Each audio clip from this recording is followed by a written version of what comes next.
Jubilee Hills MLA MP colony cultural centre లో సంక్రాంతి సంబరాలు అంబరానంటాయి. కాలనీలోని మహిళలు యువత పతంగులు ఎగరవేస్తూ సందడి చేశారు. ఈ వేడుకలను కల్చరల్ సెంటర్ అధ్యక్షుడు పెద్దిరెడ్డి, ప్రధాన కార్యదర్శి లక్ష్మారెడ్డి ప్రారంభించారు. ఈ సందర్భంగా ప్రత్యేకంగా నిర్వహించిన రంగవల్లుల పోటీలో మహిళలు పెద్ద సంఖ్యలో పాల్గొన్నారు. గంగిరెద్దుల విన్యాసాలు, పిండి వంటలతో కల్చరల్ సెంటర్ ఆవరణలో పండుగ వాతావరణం నెలకొంది.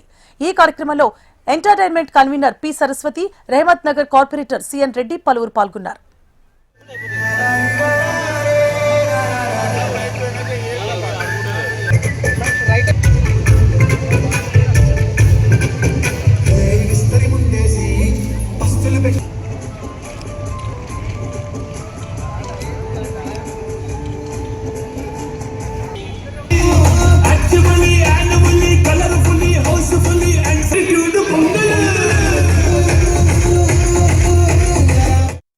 సంక్రాంతి అంటేనే తెలుగువారి గొప్ప పండుగ. అలాంటి సంక్రాంతి పండుగ సహజంగా పల్లెటూరు వాతావరణంలో, విజయ వాతావరణంలో ఎక్కువ జరుపుకుంటుందని అనుకుంటారు. కానీ హైదరాబాద్ నడి ఒడ్డున MMCCC క్లబ్ లో కూడా ఈ సంక్రాంతి వేడుకలను ఇంత పెద్దగా జరపడం అనేది ఒక గొప్ప అవకాశంగా భావిస్తున్నాం. ఎందుకంటే ఇక్కడ కూడా ఒక పల్లెటూరు వాతావరణంలో మీరు చూసినట్లయితే గంగిరెద్దుల ఆటలు కావచ్చు, అదేవిధంగా బొడ్డెమ్మలు, అదేవిధంగా రంగులతో మహిళలు ముగ్గుల పోటీ కార్యక్రమం, అదేవిధంగా యువతకి, పిల్లలకి అందరికి కూడా కైట్ ఫెస్టివల్ లాగా ఇక్కడ ఈరోజు ఈవెంట్స్ నిర్వహించడం జరుగుతుంది.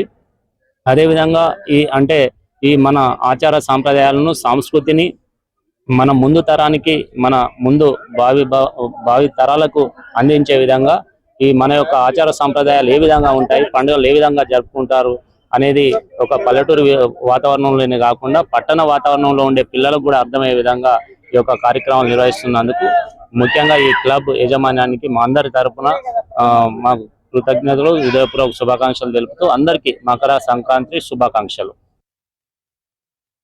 కల్చరల్ సెంటర్ ఆధ్వర్యంలో సంవత్సరం అన్ని పండుగలు, అన్ని సందర్భాలలో ఒక పండుగ వాతావరణంలో సెలబ్రేషన్ అనేవి ఇక్కడ జరుగుతూ ఉన్నాయి. సంక్రాంతి అనేది ఒక పవిత్రమైనటువంటి పర్వదినంగా దేశవ్యాప్తంగా ఉత్తరాయణంలో సూర్యుడు పరిభ్రమించే క్రమంలో పతంగుల పండుగ కాంపిటీషన్స్, రంగోలీ కాంపిటీషన్లు, పిండి వంటలు, అదేవిధంగా కుటుంబంలో ఉన్నటువంటి సభ్యులందరూ కూడా ఒక దగ్గరికి చేరి గొబ్బెమ్మలతో, గంగిరెద్దుల సంబరాలతో, హరిదాసు కీర్తనలతోటి గ్రామీణ ప్రాంతాలలో ఈ పండుగ చాలా గొప్పగా నిర్వహించబడుతుంది. అయితే ఈ MMCCC క్లబ్ లో కూడా ఈ రోజున ఒకరోజు భోగి కంటే ముందే రంగోలీ కాంపిటీషన్ పెట్టాం. పతంగులు ఎగరేసే కార్యక్రమాన్ని, అన్ని పిండి వంటలు, పాయసాలు అన్ని కూడా చిన్నపిల్లలకు, పెద్దలందరికీ కూడా వాళ్ళు ఇవ్వడం జరుగుతా ఉంది. రేపు ఉదయమే భోగి మంటలు పార్కులో ఉదయం 6:30కు భోగి మంటలు కూడా ఉంటుంది.